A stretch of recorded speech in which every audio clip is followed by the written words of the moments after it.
bergembiralah. Ya, bergembiralah karena Rabbmu Allah Subhanahu wa taala penggenggam semesta alam yang menurunkan ayat-ayatnya yang penuh cinta telah berfirman di dalam Al-Qur'an, "Qul bi fadlillahi wa bi rahmatihi fabidzalika falyafrahu huwa khairum mimma yajma'un." Katakanlah, dengan karunia dari Allah dan dengan rahmat dari Allah hendaklah mereka bergembira dengan itu, karena karunia Allah dan rahmatnya itu lebih baik dari apa yang mereka kumpulkan. Kita bergembira karena masih bisa bertakbir. Kita bergembira karena karunia Allah Subhanahu wa taala berupa iman, Al-Quran dan sunnah Rasulullah sallallahu alaihi wasallam yang masih indah selalu membersamai kita. Entah berapa nyawa telah melayang untuk ideologi penuh darah ini. Namun Allah Subhanahu wa taala tidak pernah terlambat untuk memberikan pertolongannya. Sedemikian panjang catatan keji komunis di negeri ini, namun semuanya akhirnya selalu berakhir gagal. Walillahil hamd. Allah Subhanahu wa taala mengatakan, "Wa makaru wa makarallah wallahu khairul makirin." Orang-orang kafir mau membuat makar, mau membuat tipu daya, dan Allah membalas makar dan tipu daya mereka, dan Allah sebaik-baik pembalas tipu daya mereka. Kaum muslimin rahimakumullah, kitalah kaum musliminlah benteng dari negeri ini. Kitalah garda terdepan penjaga negeri ini. Jika kita kuat, maka kuatlah negeri ini biiznillah. Namun jika kita lemah, maka itu adalah alamat kehancuran negeri ini. Wa na'udzubillahi min dzalik. Dan sadarlah kita bahwa kuatnya kita adalah sejauh mana Al-Quran bersemayam pada jiwa kita. Kuatnya kita adalah sejauh mana kita menapaktilasi jalan sunnahnya Rasulullah SAW. Kuatnya kita adalah sejauh mana ukhuwah dan persaudaraan membalut kebersamaan. Kuatnya kita bersama adalah sejauh mana kita selalu berbagi, mengantar kebahagiaan kepada saudara, menjadi perantara Allah untuk membagi kegembiraan kepada sesama kita. Allahu Akbar walillahil hamd. Untuk itu semua, maka langkah dakwah harus terayunkan dengan tegap dan sigap. Mulai saat ini tidak ada lagi waktu untuk menunggu. Resiko pasti ada. Itu sudah menjadi sunnatullah. Ahasiban nasu ayyutraku ayyaqulu amanna wa hum la yuftanun. Apakah manusia menyangka mereka akan dibiarkan begitu saja mengatakan bahwa diri mereka telah beriman, lalu mereka tidak akan diuji oleh Allah Subhanahu wa taala? Walaqad fatanna alladzina min qablihim. Sungguh orang-orang sebelum kita telah diuji oleh Allah Subhanahu wa taala. Fala ya'lamanna Allahu alladzina sadaqu. Maka Allah mengetahui siapa yang jujur di antara mereka. Wala ya'lamannal kadzibin. Dan Allah mengetahui siapa yang dusta di antara mereka.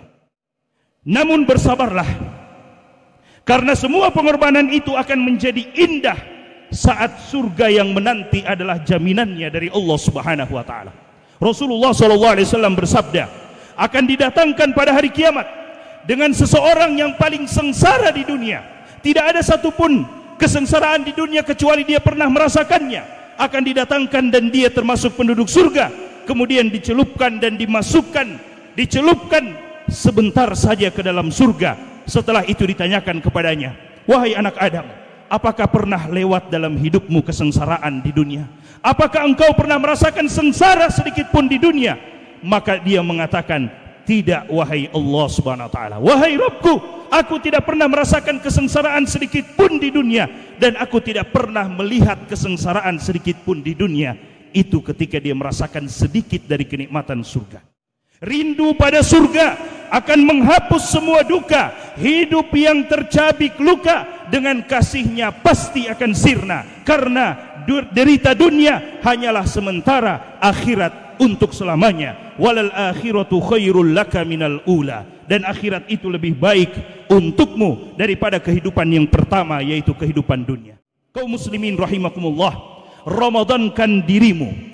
Demikianlah judul buku salah seorang dai karismatik negeri ini. Benar sekali, Ramadankan dirimu.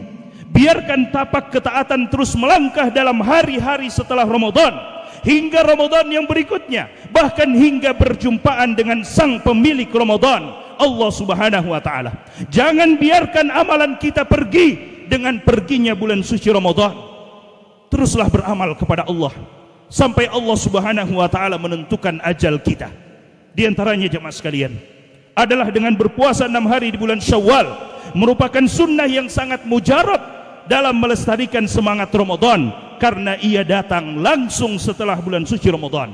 Nabi bersabda, man shoma Ramadan, barang siapa yang berpuasa Ramadan, thumma atba'ahu sittan min Syawal, kemudian dia ikutkan dengan berpuasa 6 hari di bulan Syawal secara berturut-turut ataupun terpisah, kana kasiyamid dahri, maka dia mendapatkan pahala seperti orang berpuasa setahun penuh. Wahai para bunda, jadilah perisai umat ini pada setiap rumahmu. Engkaulah penjaga benteng ini, engkaulah cahayanya, engkaulah pelitanya. Setiamu pada agama ini adalah bahan bakar kesolehan umat ini. Wahai para pemuda yang kami banggakan, kalianlah harapan kami. Bekali diri dengan ilmu, akidah dan akhlak yang menjadikanmu kuat untuk masa depan yang penuh tantangan. Wahai para ayah, engkaulah pondasi keluarga, engkaulah inspirasi, engkaulah motivasi, engkaulah qawam sejati. Berjuanglah tiada hentinya. Wahai para pemimpin, sungguh Anda akan mempertanggungjawabkan semua amanah di hadapan Ilahi Rabbi.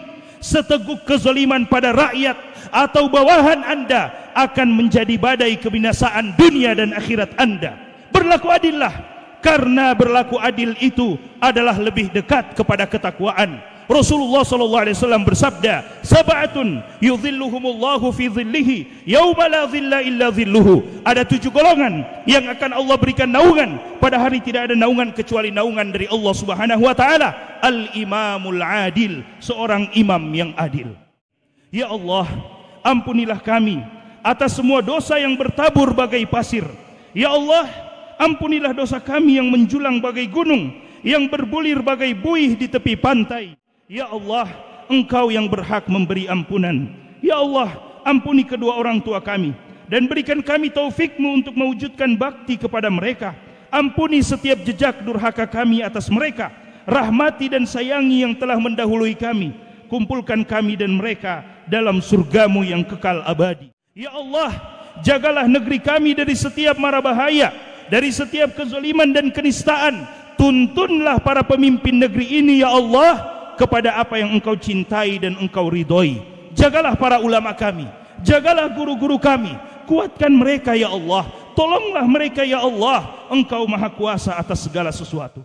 Ya Allah, satukanlah kami dalam eratnya persaudaraan karena-Mu dan untuk-Mu. Satukan jiwa kami untuk berjihad di jalan-Mu. Ya Allah, angkatlah dan sembuhkanlah semua saudara kami yang sedang berjuang dengan penyakitnya. Berilah pahala berlimpah atas kesabaran mereka. Rahmati dan ampuni yang telah mendahului kami menghadap kepadamu ya Allah. Ya Allah, angkatlah wabah dan penyakit ini dari bumi-Mu dan berilah kami petunjuk untuk bertaubat dan senantiasa kembali kepadamu.